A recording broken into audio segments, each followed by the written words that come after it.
سیحان ذکریہ کو کہہ کر اورنگزیب کے بارے میں ساری ڈیٹیل اور سارا بایو ڈیٹا نکلواتا ہے۔ ذکریہ جب اس کے سامنے ساری انفارمیشن نکال کے دکھاتا ہے تو اورنگزیب ایک ٹائم میں بہت سی لڑکیوں کے ساتھ دھوکہ دے چکا ہوتا ہے اور اب وہ الاف کی لائف میں آیا ہے تاکہ اسے بھی دھوکہ دے سکے۔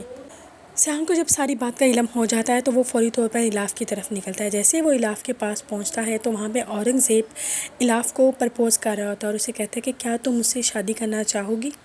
وہ اسے کہتا ہے کہ اس کا بہت ساری لڑکیوں کے ساتھ افیئر چل رہا ہے۔ الاف جیسی یہ بات سنتی ہے ایک زوردار تھپڑ اورنگزیب کے منہ پہ لگا دیتی ہے۔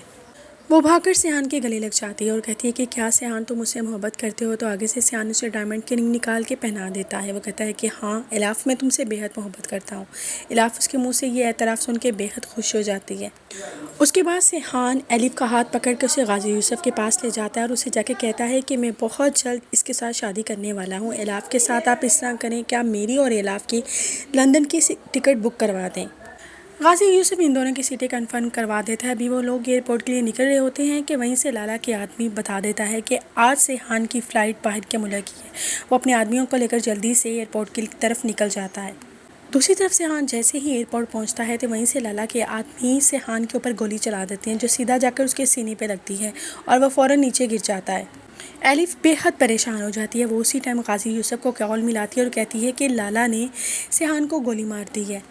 غازی یوسف ذکریہ کو لے کر جلدی سے وہیں پہ پہنچتا ہے ایئرپورٹ۔ وہیں سے جیسے سیحان کے ٹریٹمنٹ سٹارٹ ہو جاتا ہے دوسری طرف اورنگزیب الاف کو کڈنیپ کر کے لے جاتا ہے۔ دوسری طرف موسیٰ ذکریہ کے ساتھ مل کر مریم کا ریسٹورنٹ اپنے نام کروا لیتا ہے۔ اسی ٹائم اسے ڈاکٹر کی طرف سے کال آتی ہے کہ آپ کے بیٹے کو ہوش آ گیا ہے۔ جیسے ہی سیحان کو ہوش آتا ہے وہ غازی یوسف سے پوچھتا ہے کہ الیف کہاں ہے؟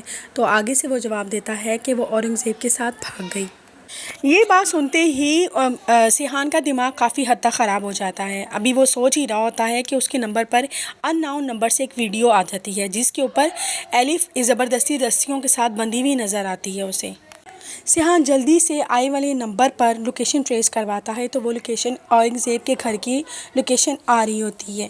سیحان اپنی بیماری کی پرواہ کیے بنا اپنے آدمیوں کو لے کر وہاں پر اورنگزیب کی لوکیشن پہ پہنچ جاتا ہے۔ وہ جیسے ہی انٹری وہاں پہ کرتا ہے تو اورنگزیب زبردستی الیف کے ساتھ نکاح کرنے کی کوشش کر رہا ہوتا ہے۔ سیحان کا دماغ خراب ہو جاتا ہے یہ سب کچھ دیکھ کر۔ اسی وقت سیحان کے آدمی اورنگزیب کو بہت بری طریقے سے مارنا پیٹنا شروع کر دیتے ہیں۔ پیچھے سے غازی یوسف اپنے آدمیوں کے ساتھ اور پولیس کو لے کر وہاں پر انٹری کروا دیتا ہے اور پولیس اسی ٹائم اورنگزیب کو الیف کے کڈنیپنگ کرنے میں گرفتار کر لیتی ہے اور اورنگزیب کو لے جا کر تھانے میں بند کر دیا جاتا ہے۔ اس کے بعد سیحان الیف کا ہاتھ پکڑتا ہے اور اسے مریم کے ریسٹورنٹ میں لے جاتا ہے۔ وہاں جا کر اسے پتہ چلتا ہے کہ مریم کا ریسٹورنٹ غازی یوسف نے اپنے نام کروا لیا ہے۔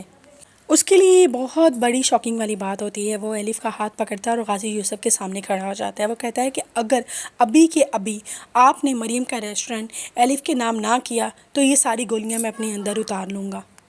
غازی یوسف سیحان کو دیکھ کے بے حد ڈر جاتا ہے۔ وہ اسی ٹائم مریم کا ریسٹورنٹ الیف کے نام کرنے پہ راضی ہو جاتا ہے۔ جس طرح الیف کے نام پہ ریسٹورنٹ ہو جاتا ہے اس کے بعد سیحان اپنے باپ کو صاف الفاظوں میں کہہ دیتا ہے کہ میں اور الیف بہت جلد نکاح کرنے والے ہیں، بلکہ میں تو کہوں گا آپ ہماری اس نکاح میں شامل ہو۔ یہ تو میری تھی آج کی پریڈکشن جو میں نے آپ کے ساتھ شیئر کر دی۔ دیکھتے رہیے ہمراہی۔